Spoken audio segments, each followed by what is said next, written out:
Douglas Bickford. It is 8:39 a.m. here in Klamath Falls, Oregon on the 23rd of October 2021. Uh, and this is my hometown. I got to move back after I left a toxic relationship in Idaho that I got myself into in May of 2017, so like 4.5 years ago. And the reason I got in that toxic relationship is because I had no self-esteem.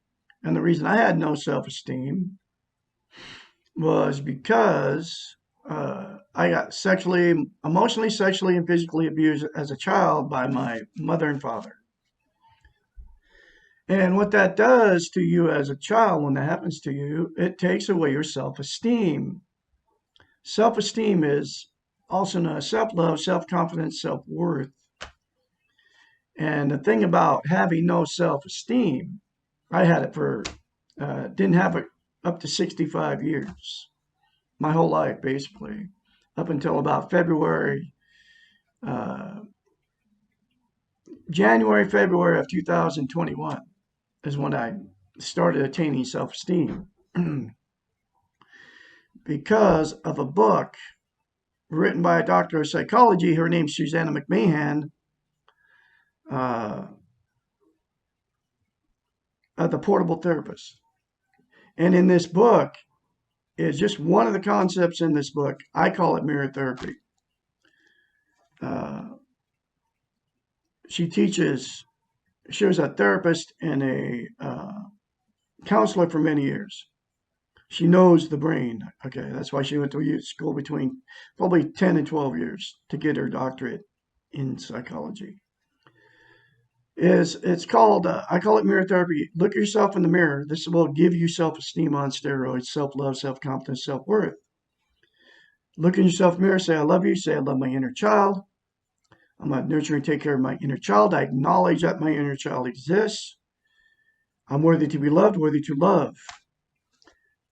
Say those things to yourself every day in the mirror. Very important. Don't tell anybody you're doing it. Just do it. And if you do it and you keep at it, it will give you self-esteem on steroids. I guarantee it. You won't be the same person. You won't condemn, judge, criticize another person. You will not drink alcohol, use drugs, TV, religion, another person, material possessions to be content.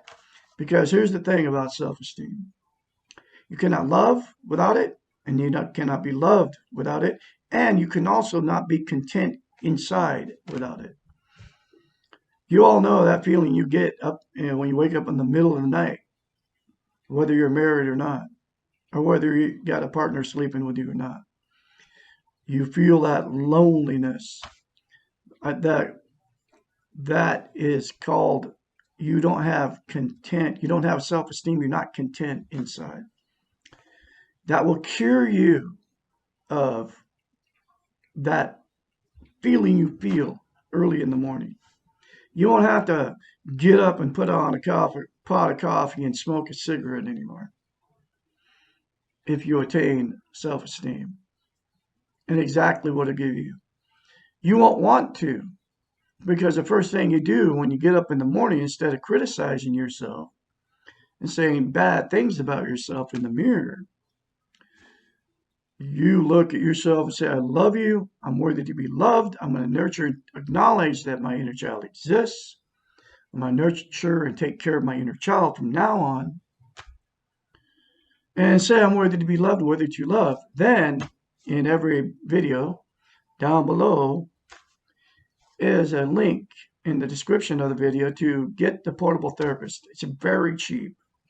I'm not doing this to make money. Nothing. I'm not on YouTube doing this to make money. I just want to help you. And the reason I do it is because I had no self-esteem my whole life, and I've been married 4 times because it. And there's billions of people on the planet in the same boat. We're all in the same boat. You're in a toxic relationship probably right now. If there's fighting, arguing, getting in the car, running down the road, getting away from the maniac, right?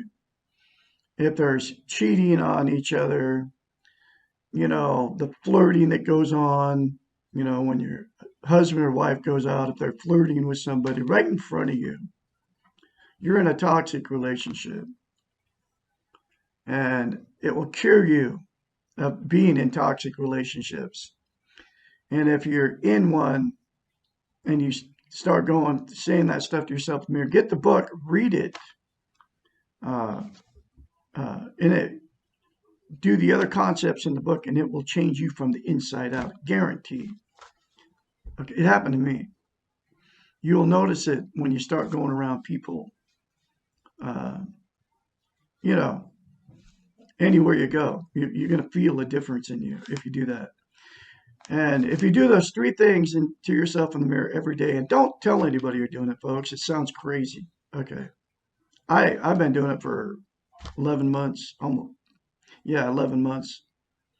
I've been out of that toxic relationship for uh, almost a year now, which was November 2nd, 2020, I left. And because I knew it was a toxic relationship. But anyway, uh, I guarantee you it's going to change you if you do that. And if you don't tell anybody you're doing it, because it does, it sounds crazy. I'm here in Klamath Falls, Oregon. I bought and paid for my house here cash because I left that toxic relationship. I believe I was blessed. Okay. But anyway, you can all attain self esteem, self love. So you can be content. Because what people do that are not content to try to get content, I don't know if I just told you this, but you use drugs, alcohol, sex, TV, religion, another person, material possessions to try to get content. And none of that will work because they call that externals. And I learned all this out of this book. Okay. They call it externals. And you have to dig in deep inside yourself. You have everything in you to be content. Those three things in the mirror daily to yourself will make you content and make you happy inside. So you won't need to use all that stuff. Like I said, if you're in a toxic relationship, you won't be in it very long after you attain self-esteem. And here's why I do it. Because I care about all you out there. Nobody's teaching it. Nobody's teaching you how to get it. I'm talking about all the social media and TV and all that.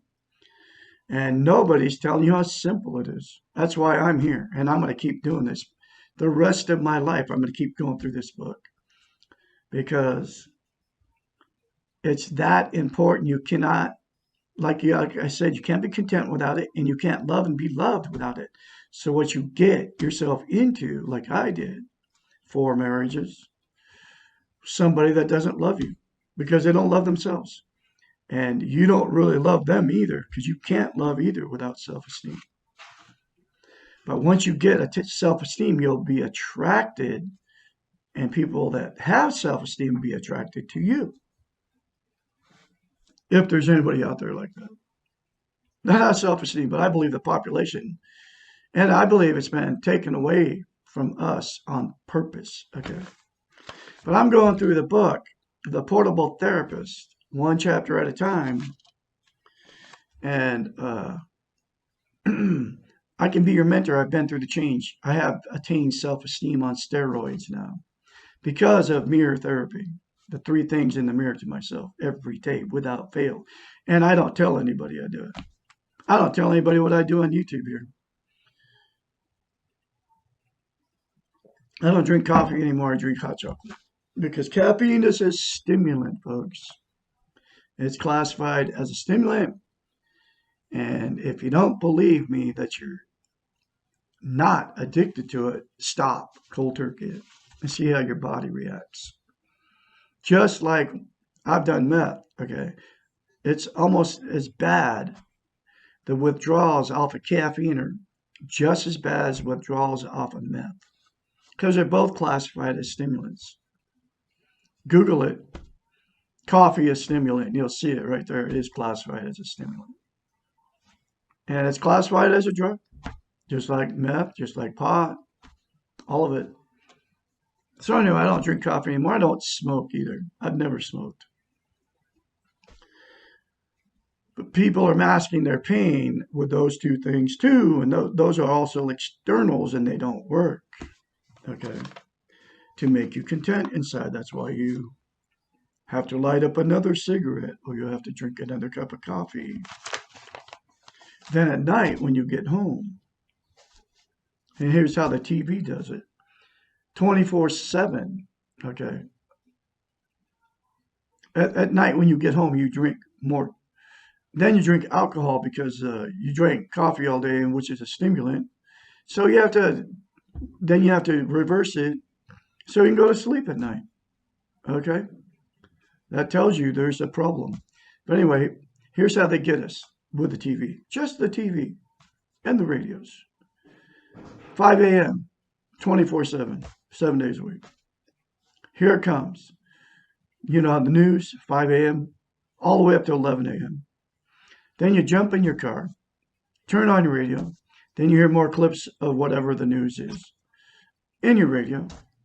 Then at night, they start you in the morning all negative information. Get you in the radio, negative information. Then here, 5 o'clock and get home at night, if you work a day shift or whatever.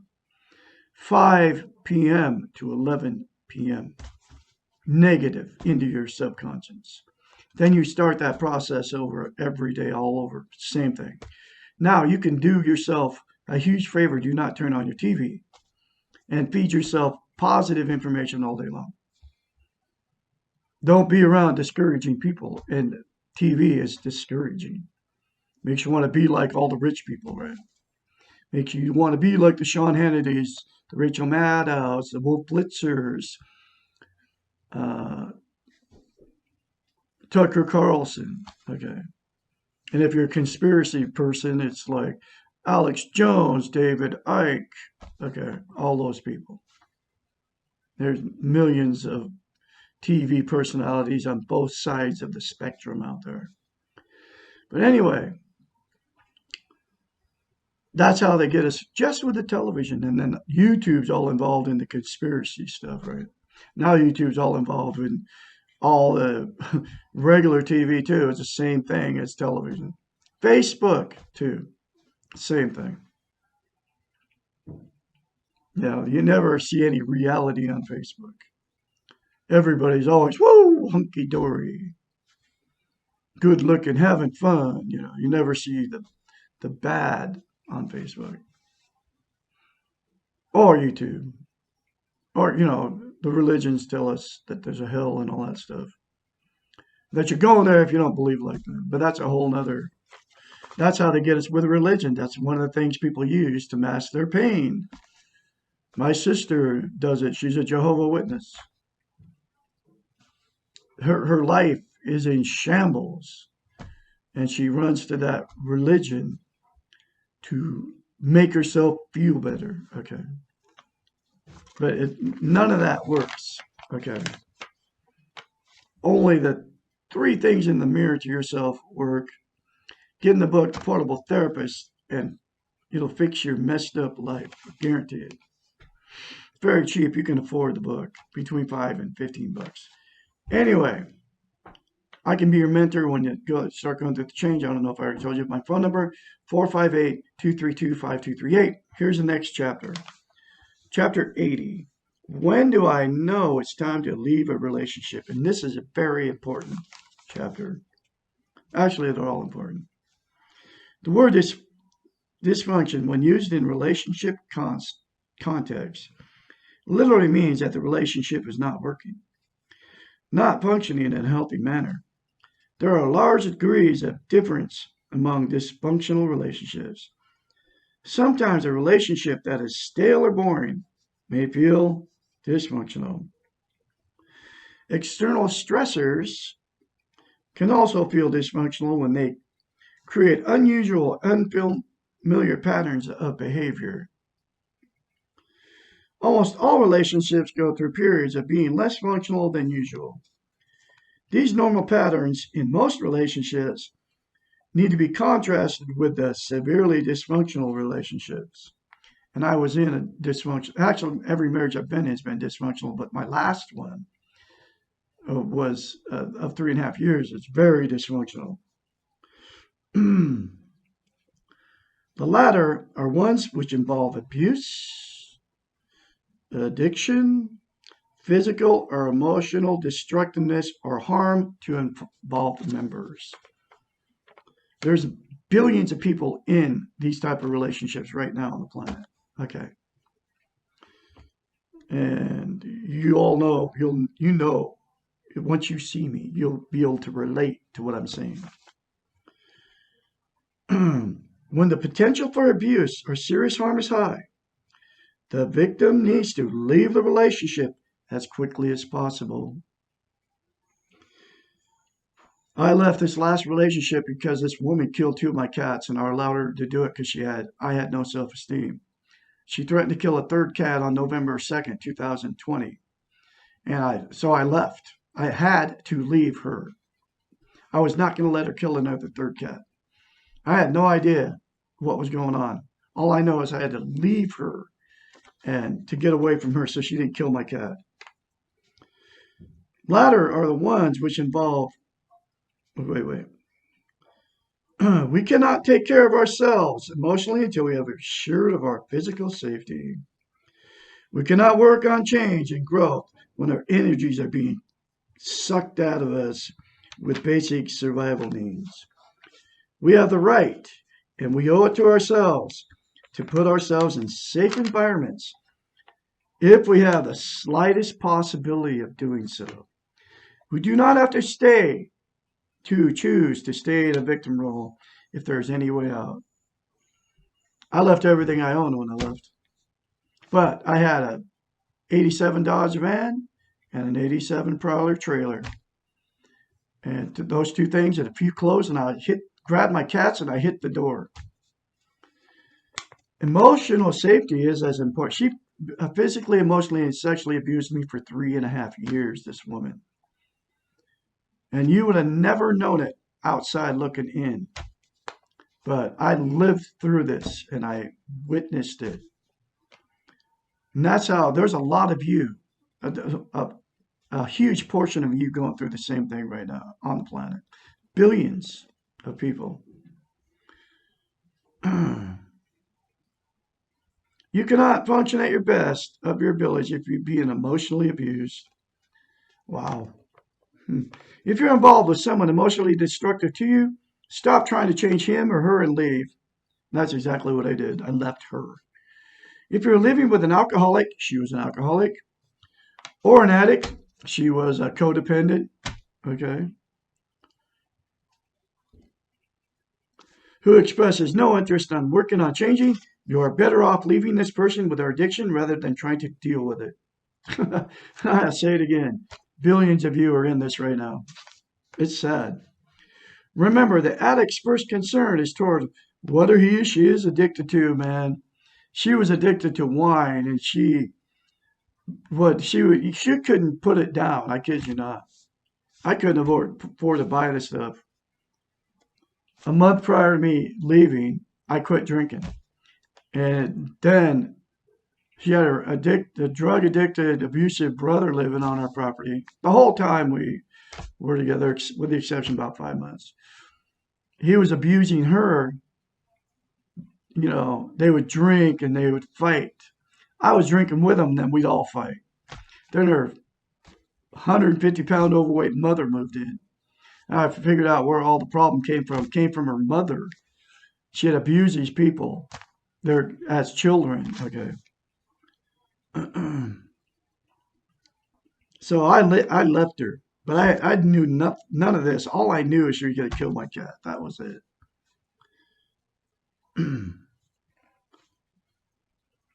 You are better off leaving this person with their addiction rather than trying to deal with it. Remember, the addict's first concern is towards what he or she is addicted to. You cannot come before the addiction until the addict is willing to give it up. I mean, I would tell her, quit drinking. You know, she would tell her brother, quit drinking, smoking pot, right?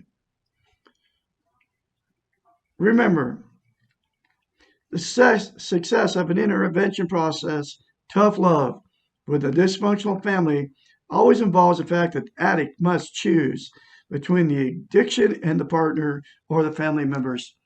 She chose her alcohol and her twisted being a codependent over me. Okay. Uh, Codependent towards her mother and her brother. Well, actually, her whole family.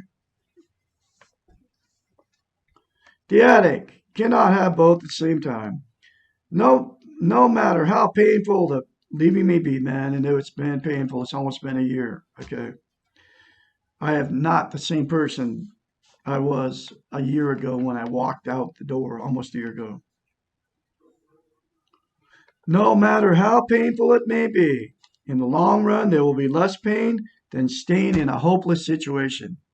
That's exactly what I'm finding out. Free and clear now. And I didn't jump back in another relationship because that's what most people do. Okay. So you don't ever feel the pain. I've done it 4 marriages. Not no more. You have the responsibility towards yourself and your vulnerable children to remove yourselves from an abusive environment. I had to remove my cats. She was going to kill another cat, third cat. Remember, safety ranks as primary need for humans and animals. It is more basic than sleep or food or sex. Do not allow yourself to remain in an unsafe environment if there are any means of escape. And that's exactly what I did. I had all the money coming in, so money wasn't an issue.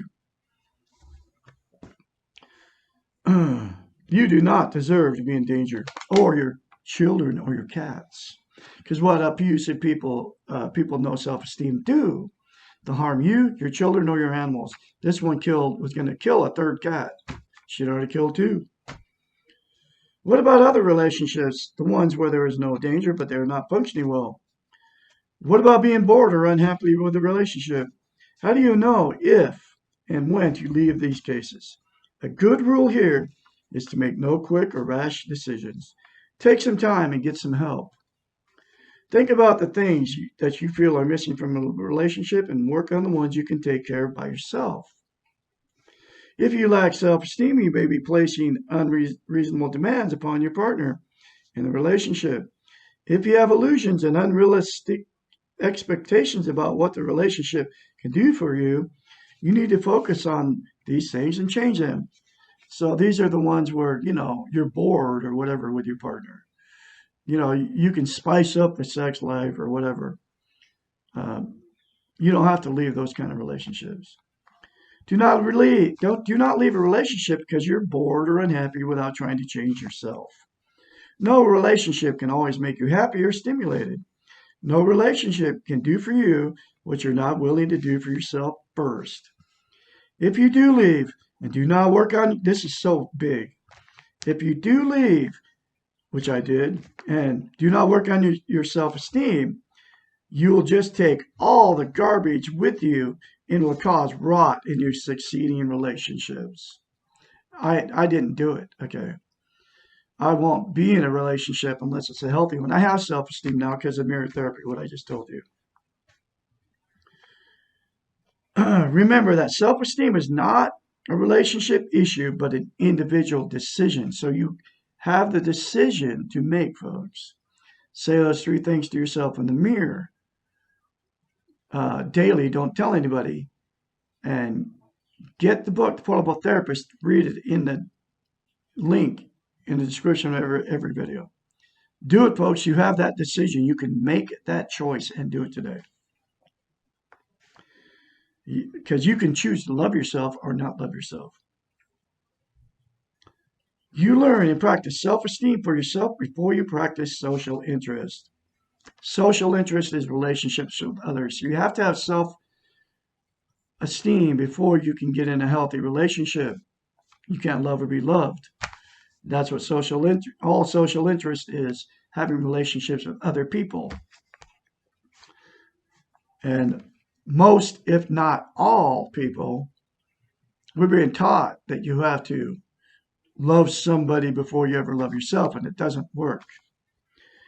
The relationship cannot make you healthy. You can only make yourself healthy. Human relationships fail unnecessarily because one or both partners are involved in the weak ego and expect their needs to be met from externals, which is everything I told you: food, sex, drugs, alcohol, TV, religion, material possessions, uh, another person, right? These people will relationship up till they die or learn they must give themselves what they're looking for. I mean, this is powerful stuff, folks. This is just one chapter of this book.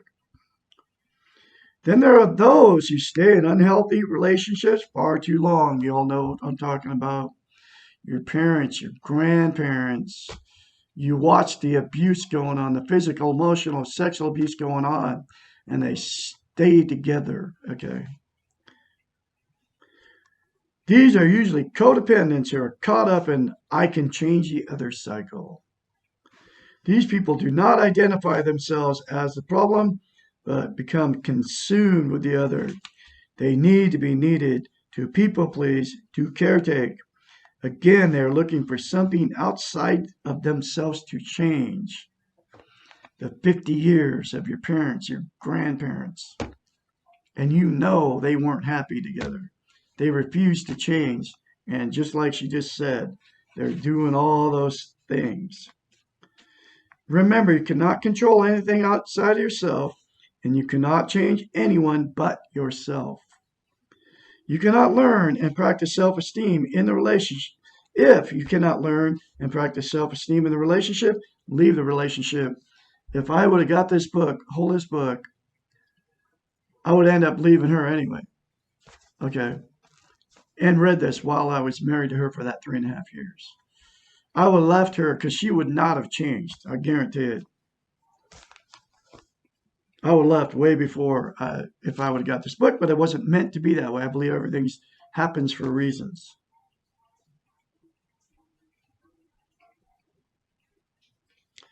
If for any reason that, if for any reason, if for any reason that is out of your control, you cannot be who you are in the relationship, leave the relationship.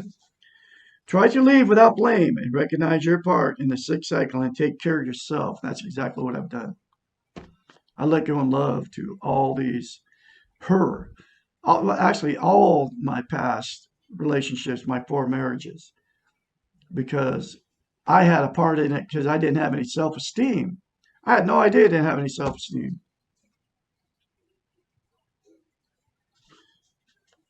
Try to leave without blame and recognize your own part in the sick cycle and take care of yourself, just like I just said. Do not make yourself a hostage to a sick relationship. You stay in a relationship that you're physically and emotionally safe and that allows you to change and work on yourself. A lot of people stay in these unhealthy relationships for years because they don't want to be failures. You know, the marriage. I stayed in that one for 3.5 years because I didn't want another marriage to fail. I let her kill 2 of my cats because of it. You stay when you can work on your needs and wants, and the relationship allows you these freedoms. I mean, I did everything for her. I didn't do anything for me. But it was never enough to satisfy her because she had no self-esteem either, but she would never admit it. You stay in relationships that are going through tough times and that are a short term or they're not due to the relationship itself. You stay when you can see the change is possible, not unrealistic. You stay until you know that you have done the best you can do and the relationship remains dysfunctional. In other words, you stay until you can leave with a clear conscience. You can leave and still feel good about yourself. You stay until you can leave with love. I didn't know any of this stuff back then. But if I would have, and I've learned all of this, when I left, man, it was bad. I was ready to commit suicide. I mean, I left everything I owned. I mean, and I fell in love with this woman. Even she married me for my money, literally. It was just dysfunctional from day one, and I could feel it the whole relationship, whole time I was in it. I started after about 2 months. I could just knew I had made a huge mistake because I had everything I needed, and I mean, I had a hot dog business, thriving hot dog business, Spokane, Washington for 9 years, $35,000 silver in my safe. I had paid cash for a manufactured home in a beautiful park. And I still put an ad on Craigslist because didn't have self-esteem. Not no more. It all worked out really good, okay, for me. The story has a happy ending because I didn't jump back in another relationship. Because of that relationship, I attained self-esteem. Can live by myself now and be totally happy. And it's been 12 months almost. Anyway, I can be your mentor. Phone number one more time, 458-232-5238. Excuse me. Uh, Watch, share, like, and sub these. I had 20 YouTube channels or 21. When you find me out there, like, sub, and share these. Please subscribe to my channels if you see me out there. Look yourself in the mirror, folks. Say those three things. Call me when you start going through a change process. Like I said, I can be your mentor. You all have a great day. I'll have another this Saturday. You all go out, go for a drive, take yourself to breakfast or something fun. Because you're all worthy to be loved, you're worthy to love. You're beautiful people. You're born good. You will leave good if you can accept that you're a good person, and you all are. We all are. Okay. Anyway, I'll have another chapter for you tomorrow, which is how can I fall out of love?